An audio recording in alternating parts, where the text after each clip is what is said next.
Acá lo que hubo fue una vacancia express, mal instrumentada, inconstitucional, ilegítima, de un presidente.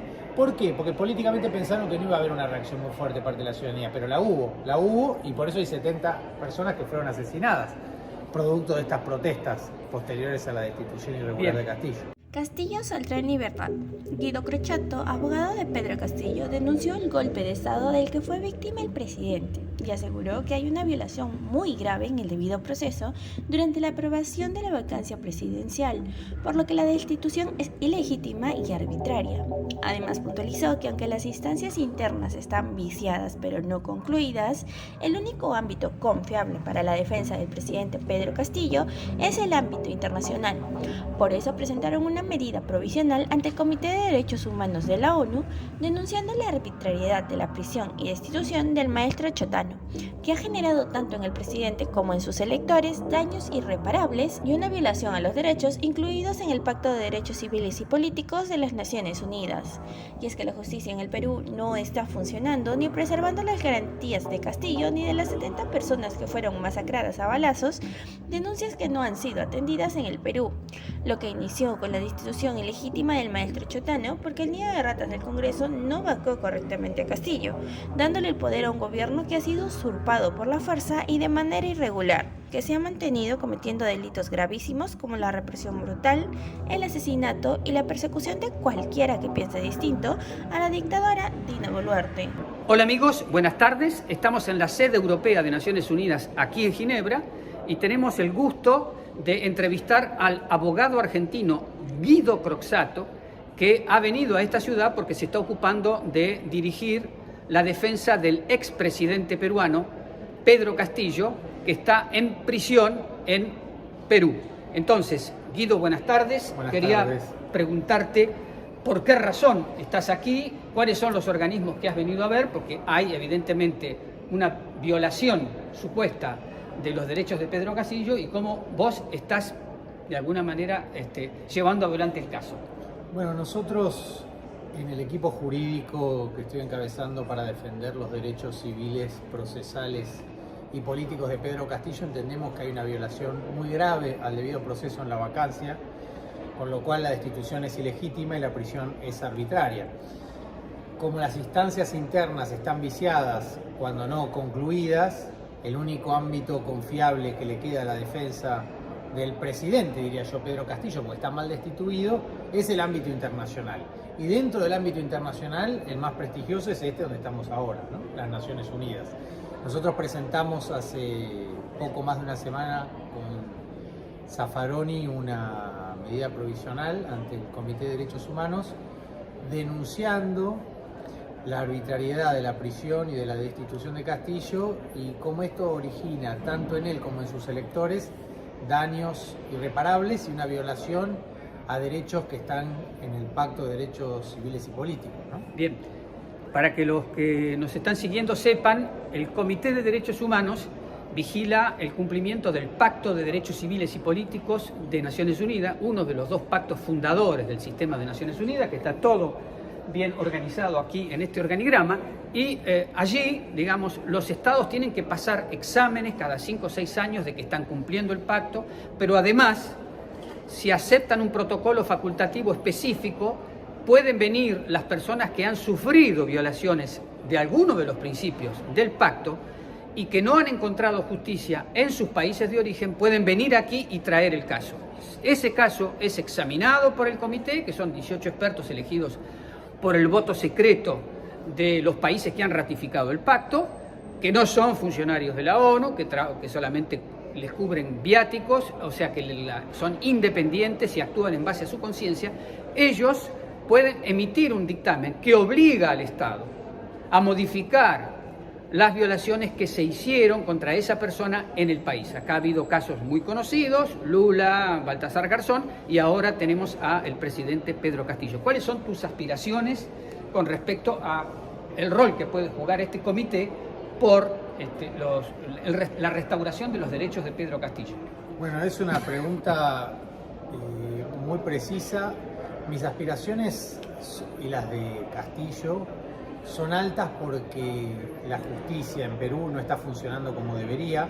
más que preservar las garantías no solo de Castillo, sino de 70 personas que fueron masacradas a balazos y no hay ningún detenido después de estos delitos, no encuentran eco en los palacios de tribunales. Es decir, que los guardianes de la Constitución y de la justicia en el Perú no se encuentran, por lo cual toda nuestra confianza está depositada en el ámbito internacional. Y dentro del ámbito internacional, sobre todo en las Naciones Unidas, y como vos decías, por su propia dinámica, por su propia integración, por la composición independiente de muchos de los relatores y de los que no son funcionarios pero integran los distintos comités, nos permite a nosotros pensar que va a haber imparcialidad.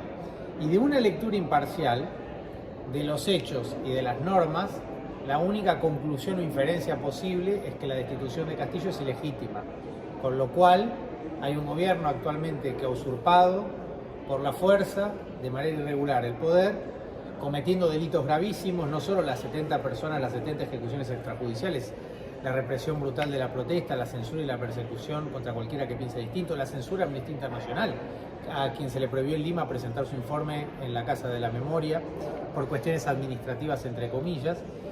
Todos, digamos, los que están defendiendo los derechos humanos están poniendo su atención y su eje en el plano internacional y sobre todo en las Naciones Unidas. Y nosotros tenemos como aspiración primera que cese la incomunicación de Castillo, el trato hostil que recibe en prisión y la prisión, en la medida en que es ilegal, que cese.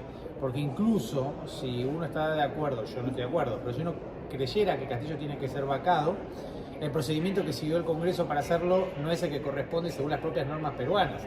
Con lo cual es una cuestión estrictamente procesal, técnicamente es sencilla de evaluar. La cuestión o la situación política es compleja, pero si uno analiza el debido proceso, se da cuenta rápidamente que se violaron muchas normas en la destitución de Castillo. ¿Cuáles, por ejemplo, cuáles son los derechos que se han violado en el caso de Castillo que se puedan enumerar aquí para las personas que nos están siguiendo? Bueno, el más sencillo es el derecho a defenderse, que lo tiene cualquier ciudadano y también, por supuesto, un presidente. Castillo es destituido antes de que se le retire la inmunidad, lo cual viola normas básicas de derecho internacional público y de derecho interno peruano. El propio Congreso lo reconoce.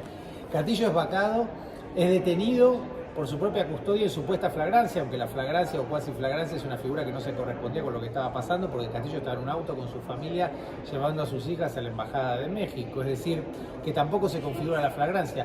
La flagrancia a su vez se la atribuyen por supuestos delitos de rebelión y de conspiración, pero si uno lee el Código Penal peruano, ninguno de esos delitos se configuró, con lo cual la flagrancia fue una excusa de los jueces para justificar una detención que era ilegal, sin respetar el debido proceso ante el Congreso, como hubiera correspondido, por ejemplo, como te decía, con la moción que no tuvo los votos necesarios, porque debían ser 104 y juntaron 101, y a su vez con el derecho al antejuicio político que tiene cualquier presidente antes de que se le retire la inmunidad, lo cual es importante no solo para él, sino para la democracia y para los derechos políticos de sus electores, que haya un escrutinio público de estos procesos.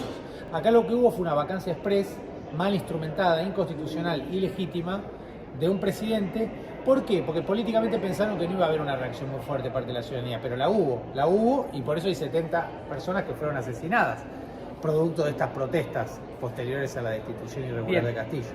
El proceso puede ser un poco largo porque el comité tiene que referirse al Estado, tiene que darle un informe al Estado para que el Estado reaccione ante vuestra denuncia, lleva tiempo, pero ustedes pueden pedir alguna medida urgente, como por ejemplo, no sé cómo se la denomina, de que ese procedimiento que existe en Perú se haga o se continúe con Castillo libre. Claro. ¿Cómo se llama eso? Porque eso puede actuar rápidamente. Eso es lo que nosotros le pedimos hace 10 días al Comité de Derechos Humanos en esta solicitud de medida provisional, en la que le pedimos que en la medida en que fue arbitrario el proceso de destitución y es irregular la destitución, lo que pedimos es la liberación inmediata del presidente Castillo y técnicamente o procesalmente o jurídicamente lo que corresponde es su restitución, incluso si uno lo quiere vacar, como te decía antes, lo tienen que hacer conforme a derecho. Con lo cual a mí como abogado no se me ocurre otra alternativa técnica más que reponerlo y en todo caso abrir un proceso acorde a la Constitución, que existe en la Constitución peruana. El problema es que el Congreso peruano no lo respetó. Este es el problema. Con lo cual a Castillo le dieron efectivamente un golpe de Estado porque la manera en que lo destituyeron es ilegítima. Y por eso las protestas, porque las manifestantes se dan cuenta de esta arbitrariedad. Con lo cual nosotros pedimos de mínima que se termine con la incomunicación y el trato hostil en prisión, que no se le pongan trabas a los abogados para acceder a su defendido, que pueda conferenciar en privacidad, pero sobre todo la liberación de Castillo, incluso si se sigue llevando adelante un proceso. Bueno, además de este trámite, que es una novedad, es ante un órgano colectivo de 18 expertos, hubo también reacciones de lo que se llaman relatores especiales, aquí, sí, o grupos de trabajo, que están compuestos por varios relatores especiales cuando la problemática es muy grande, como es el caso de la detención arbitraria. Uno de esos grupos de trabajo es justamente el de la detención arbitraria, que ha enviado una comunicación pidiendo, supongo yo, porque esos documentos no son públicos, digamos, pero también está, creo que la Relatoría de Pueblos Indígenas, que Exacto. ha sido contactada, no sé si hay alguna otra. Sí, eso está en marcha también. Sí, sí, y que no son contradictorios, ni anula un trámite, anula el otro. No, son complementarios porque en definitiva tienen ejes diferentes. Mañana tenemos una reunión con la Relatoría de Independencia de los Magistrados, que me parece fundamental. Por poner un ejemplo, la fiscal de la Nación que lleva adelante las acusaciones en sede penal, para detentar ese cargo tuvo que pasar por un concurso en el que alegó tener 2 tesis que están desaparecidas. Cuando nosotros fuimos con Zaffaroni a ver a Castillo a prisión, el INPE no lo dejó entrar, pese a que es un ex juez de la Corte Interamericana, uno de los penalistas más reconocidos del mundo, porque no tenía encima su carnet de abogado. Si uno usara el mismo criterio, la fiscal de la Nación tendría que dimitir de su cargo porque mintió en el concurso en el cual ganó con 2 tesis que no aparecen. Y después tuvimos una reunión hace 2 días por Zoom con el relator, con uno de los relatores que ahora está, creo que es el de Libertad de Asociaciones Civiles, que ahora está actualmente en Lima. Está en Lima y va a ir a Cusco, a Juliaca, a Puno. ¿Y va a verlo a Castillo en prisión? Sí, lo quiere ir a ver a prisión, exactamente. Ahora, en la semana pasada hubo una diputada alemana que no pudo entrar. Intentó verlo a Castillo y no la dejaron. Bien. ¿Tenés algo más para agregar sobre tu tarea, digamos, de acá hacia adelante? Porque acabas de llegar hace pocas horas y te vas a quedar trabajando sobre este tema. ¿Cuáles son las tareas que tenés pendientes vinculadas con Ginebra y los órganos que hay aquí? Lo más importante es ver al alto comisionado y a la relatora de Independencia Judicial para que se interioricen, como ya hicimos con otros relatores, sobre la cantidad de arbitrariedades que se están cometiendo en el Perú, porque es muy difícil decir que en Perú hoy hay una democracia. Ya no hay una democracia. Y esto tiene que ver no solo con el caso Castillo, que es el más flagrante, sino con la violación de los derechos políticos de sus electores también. Porque hay algo que se menciona poco, pero es importante. El gobierno de Boluarte, que usurpa el poder, además hace un cambio radical de política pública, con lo cual está, de alguna manera, fraguando la voluntad de los electores, porque ella era la vicepresidenta de Castillo, pero luego del golpe contra Castillo, y esto avala la tesis del golpe contra Castillo, no continúa con las políticas para las cuales fue elegida.